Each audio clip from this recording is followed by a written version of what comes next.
સચ્ચિદાનંદ કહીને મહાદેવજીએ ભગવાન રામને દૂરથી પ્રણામ કર્યા.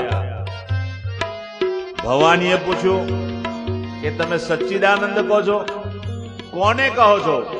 ત્યારે મહાદેવજીએ કીધું કે જો જે ભગવાનની આપણે કથા સાંભળીને આવી રહ્યા છે તે જ ભગવાન આજે આપણી સમક્ષ છે, તું દર્શન કરી લે. મા ભવાની તો દક્ષ પુત્રી છે. ભોળાનાથને કીધું કે તમે તો ભોળાના નાથ છો, તમે પોતે ભોળા છો, તમે જેને તેને પગે લાગો, હું ના લાગુ. કેમ? તો કહ્યું બ્રહ્મ આવો ના હોય. આ બ્રહ્મ તમે જેને કહો છો એ તો રડી રહ્યો છે. અરે વૃક્ષોને લતાઓને પૂછી રહ્યો છે કે મારી પત્ની ક્યાં?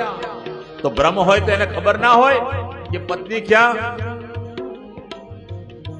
મહાદેવજીએ કહ્યું કે ભવાની સમજી જાઓ, આ માનવ લીલા કરી રહ્યા છે, એને બધી જ ખબર છે, પણ આજે મનુષ્યની લીલા કરી રહ્યા છે એટલા માટે એ રડી રહ્યા છે, તમે માની જાઓ. માં ભવાની માનવા તૈયાર નહીં. બહુ સમજાયા. આ જગતમાં જેટલા મહાદેવજી છે ને એ બધાની આ પરિસ્થિતિ છે. એકવાર ભવાની ના કહી દે તો એને દુનિયાની કોઈ શક્તિ ના સમજાઈ શકે. સમજાઈ શકે? કોઈની હમતી મને કહેજો કથા પછી. હા, ન સમજે બાપ. મારો કહેવાનો અર્થ એ છે કે આપણે દુઃખી થવાની જરૂરિયાત નથી. જો મહાદેવજી ખોટું ના લગાડતા તો આપણે ખોટું લગાડીને કામ શું છે? બાપ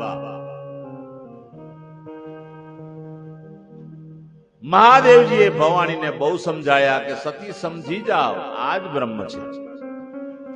જ્યારે ન સમજ્યા ત્યારે ભવાનીએ કહ્યું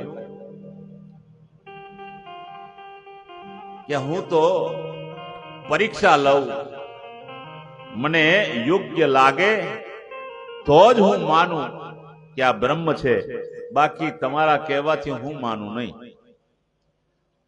ભગવાન રામની પરીક્ષા લેવાની વાત આવી. મહાદેવજી થોડા મનથી દુઃખી થયા, થોડા દુઃખી થયા, પરંતુ મનમાં જે સંશય હતો એ સંશયને દૂર કરવા માટે મહાદેવજીએ કહ્યું કે સતી તમે પરીક્ષા લેવા જાઓ, વાંધો નહીં, પણ એક વાત યાદ રાખજો, આ બ્રહ્મ છે,